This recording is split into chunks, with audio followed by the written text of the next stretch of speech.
ಗುರುಗಳೇ, ಆಂಜನೇಯನನ್ನ ಪೂಜೆ ಮಾಡೋದು ಹೇಗೆ? ಮನೆಯಲ್ಲಿ ಪೂಜೆ ಮಾಡಬೇಕಾ ಅಥವಾ ಸಾಕಷ್ಟು ಜನ ಶನಿವಾರ ಗುಡಿಗೆ ಹೋಗ್ತಾರೆ, ಆಂಜನೇಯನಿಗೆ ಅರ್ಚನೆ ಮಾಡಿಸ್ತಾರೆ. ಆದರೆ ಆಂಜನೇಯ ಸ್ವಾಮಿಯನ್ನ ಒಲಿಸ್ಕೊಳ್ಳೋದು ಹೇಗೆ ಗುರುಗಳೇ? ನೋಡಿ, ಆಂಜನೇಯ ಅಂತ ಬಂದಾಗ ನಾವು ಶನಿವಾರಗಳನ್ನು ನೋಡ್ತೀವಿ. ಆಂಜನೇಯನ ಒಲಿಸ್ಕೊಳ್ಬೇಕು ಅಂತಂದರೆ ಆಂಜನೇಯನ ರೋಮದಲ್ಲಿ ಇರುವಂತಹ ರಾಮ ಜಪವನ್ನು ಮಾಡಿದ್ರೆ ನಮಗೆ ತುಂಬ ಅಭೀಷ್ಟ ಸಿದ್ಧಿ ಆಗುತ್ತೆ. ಬಹು ಬೇಗನೆ ಒಂದು ಆಂಜನೇಯ ಸ್ವಾಮಿ ನಮಗೆ ಒಲಿತಾನೆ ಅಂತ ಹೇಳುತ್ತೆ. ಈಗ ಆಂಜನೇಯನ ಅನುಗ್ರಹ ಸಿಗಬೇಕು, ಯಾಕೆ ಆಂಜನೇಯನ ಒಲಿಸ್ಕೊಳ್ಬೇಕು ಅನ್ನೋ ನೋಡ್ಕೊಳ್ಬೇಕು. ಯಾರು ಭಯಸ್ಥರಾಗಿರ್ತಾರೆ, ತುಂಬ ಹೆದರಿಕೆ ಸ್ವಭಾವ ಇರ್ತಾರೆ ನೋಡಿ, ಏನಾದರೂ ಸ್ವಲ್ಪ ಒಂದು ಶಬ್ದ ಬಂದರೂ ಕೂಡ ಹೆದರ್ತಾ ಇರ್ತಾರೆ, ಅಥವಾ ಪದೇ ಪದೇ ಈಗ ನಿಟ್ಟು ಬೀಳೋದು ಅಂತ ಹೇಳ್ತೀವಿ, ಆ ರೀತಿ ಆಗ್ತಾ ಇತ್ತು. ಮತ್ತು ಆರೋಗ್ಯ ಸಮಸ್ಯೆ, ಈಗ ಅಥವಾ ಎಲ್ಲಾದರೂ ಅಪಘಾತಗಳಾಗ್ತಾ ಇರುತ್ತೆ, ಅಥವಾ ಯಾವುದೋ ಈಗ ಮೂರು ದಾರಿ ಸೇರೋ ಜಾಗದಲ್ಲಿ ಬಿದ್ದಿರ್ತೀರಾ, ಇದೆಲ್ಲವೂ ಕೂಡ ಈಗ ಹಿಂದಿನ ನಾವು ಹಿರಿಯರು ನೋಡಿದ್ರೆ ರಾಹು ಇರೋ ಜಾಗ ಅಂತ ಹೇಳ್ತಾರೆ. ಆ ರಾಹು ಇರೋ ಜಾಗದಲ್ಲಿ ಏನಾದರೂ ನಾವು ಬಿದ್ದಿದ್ರೆ ಏನಾಗುತ್ತೆ, ಆ ಆರೋಗ್ಯ ಸಮಸ್ಯೆ ನಾವು ನೋಡ್ತೀವಿ. ಆ ಜ್ವರ ಬರ್ತಾ ಇರುತ್ತೆ, ಬಿಟ್ಟು ಜ್ವರ ಬರ್ತಾ ಇರುತ್ತೆ, ಬಿಟ್ಟು ತಲೆನೋವು ಬರ್ತಾ ಇರುತ್ತೆ. ಈ ಹಾಸ್ಪಿಟಲ್ಸ್ಗೆ ಹೋದ್ರೆ ಎಲ್ಲ ನಾರ್ಮಲ್ ಅಂತ ಹೇಳ್ತಾ ಇರ್ತಾರೆ, ತೊಂದರೆ ಆಗುತ್ತೆ.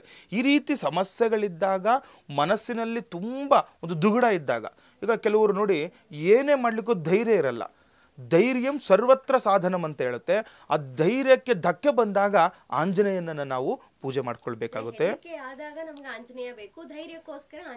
ಹೌದು ನೋಡಿ, ಯಾವಾಗ ಮನುಷ್ಯನಿಗೆ ಧೈರ್ಯವಾಗಿರ್ತಾನೆ ಎಲ್ಲ ಕೆಲಸದಲ್ಲೂ ಕೂಡ ನಾವು ಯಶಸ್ಸನ್ನು ಪಡ್ಕೊಳ್ಬಹುದು ಅಂತ ಹೇಳುತ್ತೆ ಶಾಸ್ತ್ರ.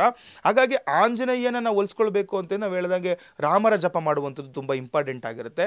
ಶ್ರೀರಾಮ ರಾಮ ರಾಮೇತಿ ರಮೇ ರಾಮೇ ಮನೋರಮೆ ಸಹಸ್ರನಾಮ ತತ್ತುಲ್ಯಂ ರಾಮನಾಮ ವರಾನನೆ. ಈ ರಾಮ ಮಂತ್ರವನ್ನು ಜಪ ಮಾಡೋದ್ರಿಂದ, ಈಗ ನೋಡಿ ಶನಿವಾರಗಳು ದೇವಸ್ಥಾನಕ್ಕೆ, ಆಂಜನೇಯನ ದೇವಸ್ಥಾನಕ್ಕೆ ಹೋಗುವಂಥದ್ದು, ಅಲ್ಲಿ ಒಂದು ತುಳಸಿ ಅರ್ಚನೆ ಮಾಡುವಂಥದ್ದು, ತುಳಸಿ ಅರ್ಚನಾ ಫಲದಿಂದ ನಮಗೆ ಅಭೀಷ್ಟ ಸಿದ್ಧಿ ಉಂಟಾಗುತ್ತೆ ಅಂತ ಹೇಳುತ್ತೆ.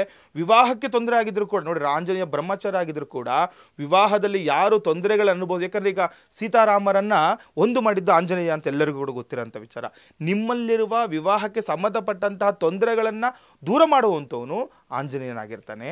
ಹಾಗಾಗಿ ಆಂಜನೇಯನನ್ನ ದೇವಸ್ಥಾನಕ್ಕೆ ಹೋಗಿ, ಯಾವುದಾದ್ರೂ ಅಕ್ಕಪಕ್ಕದಲ್ಲಿರುವ ಆಂಜನೇಯ ದೇವಸ್ಥಾನಕ್ಕೆ ಹೋಗಿ ಆಂಜನೇಯನ ಮಂತ್ರದ ಜೊತೆಗೆ ಓಂ ಆಂಜನೇಯಾಯ ನಮಃ ಮಂತ್ರವನ್ನು ಹೇಳ್ಕೊಳ್ಳುವಂಥದ್ದು, ಅಥವಾ ಆಂಜನೇಯನ ಈ ಹನುಮಾನ್ ಚಾಲೀಸನ್ನ ಪಠಣ ಮಾಡುವುದರಿಂದ ಅಥವಾ ಶ್ರವಣ ಮಾಡುವುದರಿಂದ. ಈಗ ನೋಡಿ, ಹನುಮಾನ್ ಚಾಲೀಸ್ ನಿಮಗೆ ಆಂಜನೇಯ ದೇವಸ್ಥಾನಗಳಲ್ಲಿ ಒಂದು ಪುಸ್ತಕ ಕೊಡ್ತಾರೆ, ಅಥವಾ ನಿಮಗೆ ನಿಮ್ಮ ಯೂಟ್ಯೂಬ್ಸಲ್ಲಿ ಕೂಡ ಸಿಗುತ್ತೆ. ಅದನ್ನು ಕೇಳಿಸ್ಕೊಂಡ್ರು ಕೂಡ ಒಂದು ಭಗವಂತನ ಒಲಿತಾನೆ. ಇನ್ನು ಶ್ರೀರಾಮ ಮಂತ್ರ ಜಪವನ್ನು ಕೂಡ ಈಗ ನೋಡಿ, ನಾವು ಶ್ರೀರಾಮ ರಾಮ ರಾಮ ಅಂತ ಹೇಳ್ಕೊಟ್ವಿ, ಅಷ್ಟು ನಮ್ಗೆ ಹೇಳಕ್ ಬರಲ್ಲ. ಅಂದರೆ ಓಂ ಶ್ರೀರಾಮ ಜಯ ರಾಮ ಜಯ ಜಯ ರಾಮ, ಇಷ್ಟೇ ನೋಡಿ. ಶ್ರೀರಾಮ ಜಯ ರಾಮ ಜಯ ಜಯ ರಾಮ ಅನ್ನೋ ಮಂತ್ರವನ್ನು ಕೂಡ ನಾವು ಆ ಒಂದು ಸ್ಥಳದಲ್ಲಿ ನೋಡಿ, ಅಲ್ಲಿ ರಾಮ ಜಪ ಮಂತ್ರ ಒಂದು ಜಪ ಆಗ್ತಾ ಇರುತ್ತೆ, ಅಲ್ಲಿ ಹನುಮಂತ ಇರ್ತಾನೆ ಅಂತ.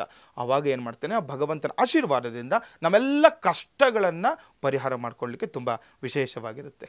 ಬಹಳ ಸರಳವಾಗಿ, ಅತಿ ಸುಂದರವಾಗಿ ಹನುಮಂತ ದೇವರ ಬಗ್ಗೆ, ಆಂಜನೇಯನ ಒಲಿಸ್ಕೊಳ್ಳೋ ಬಗ್ಗೆ ತಿಳಿಸ್ಕೊಟ್ಟಿದ್ದೀರಿ ಗುರುಗಳೇ. ಧನ್ಯವಾದಗಳು. ಜೈ ಶ್ರೀರಾಮ್.